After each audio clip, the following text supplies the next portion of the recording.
My name is Violeta Aleman. I have been working at St. Bridget's Catholic Church since May 12 of 2008, first as a volunteer and then they hired me. I was working at agri-processors on the day of the raid. I had been working there since 2006 for an outside contractor. And on that day, the ladies were very scared since early morning because they said that there was a raid in Guadalupe. And they were asking me if that was true, and I told them that I didn't know that for sure. And then they were asking me to find out.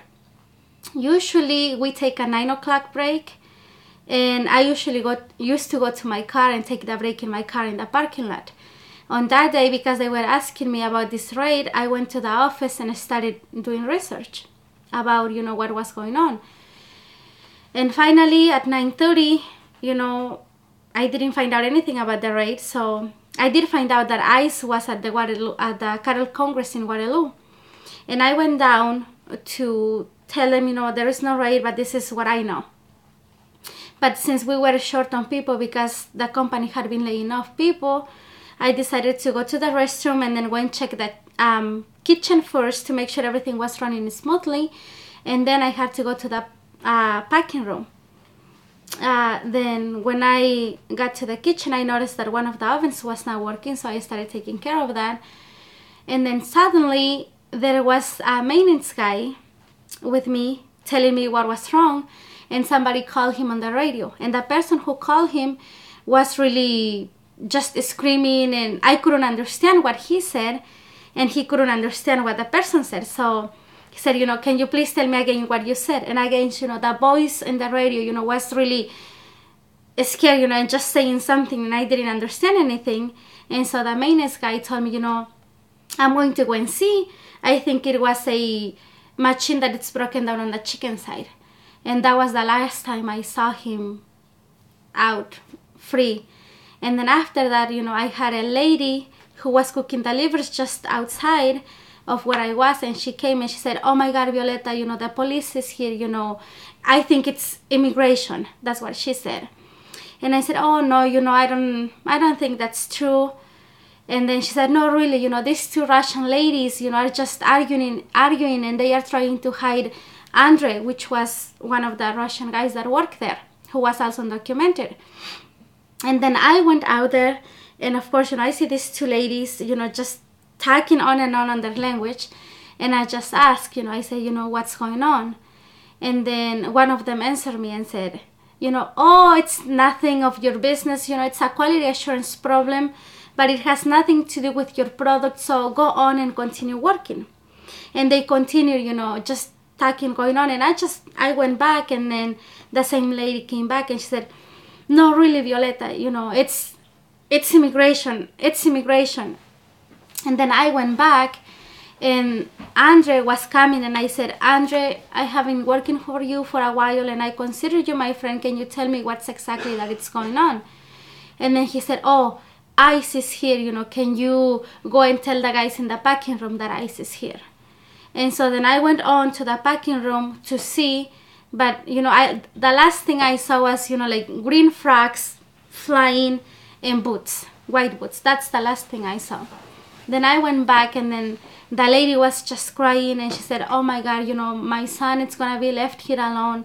And I told her, always remember that your son is here. He's underage, and he has nobody to watch after him.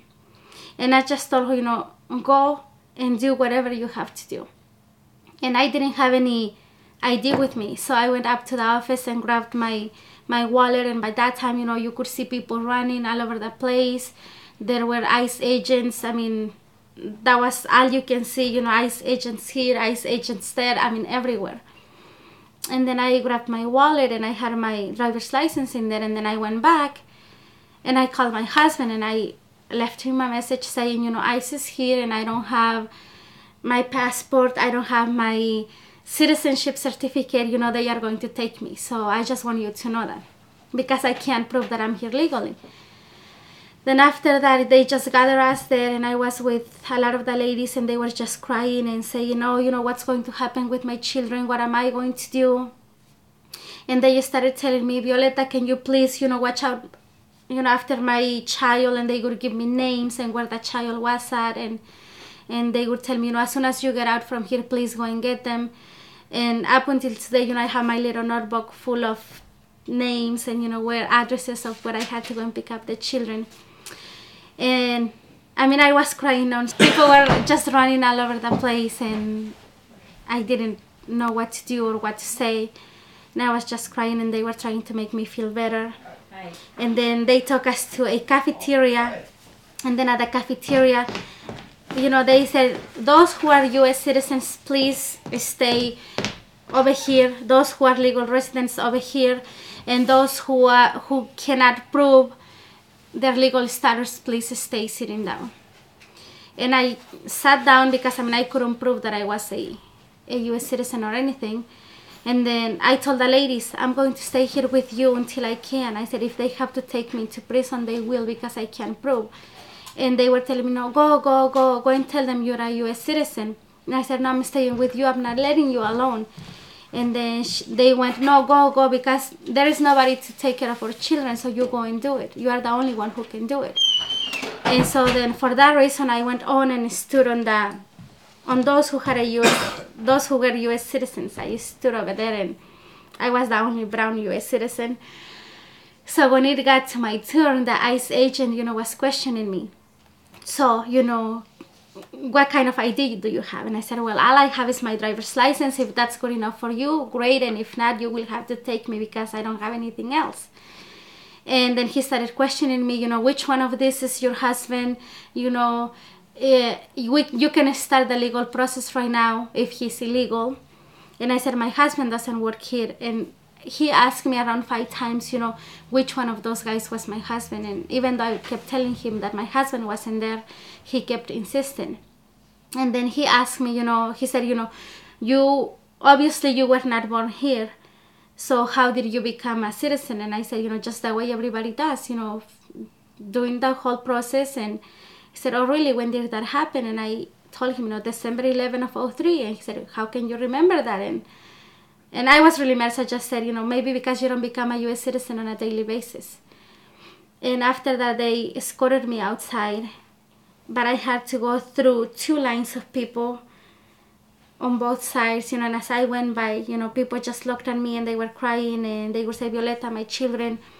But the ICE agents would not allow me to talk to them. They just held me, one from each side, and continued taking me outside. And then as I was leaving, I saw one of the guys that I work with, and he just looked at me, and I saw that he was crying. I just walked by, and then I saw another one, and he just said, Violeta, please remind the supervisor that he still owes me 2 weeks of vacation. And I said, okay. And then he just started thanking me, and I said, how can you thank me? Like it or not, I'm a part of this country, and this is what this country has done to you. How can you thank me? What I should do is asking you for forgiveness. And he just laughed, and he said, oh, Violeta, you are not one of them. You are still one of us. And that was the last time I saw him free too. After that, the ICE agents took me outside to the parking lot, and they checked my car inside and in the trunk underneath, and they checked my car 3 times before I was able to leave the parking lot. Then I went to school to pick up the children that were left to me, and they were not given to me. So then I came to the church, and I said, here I am, how can I help?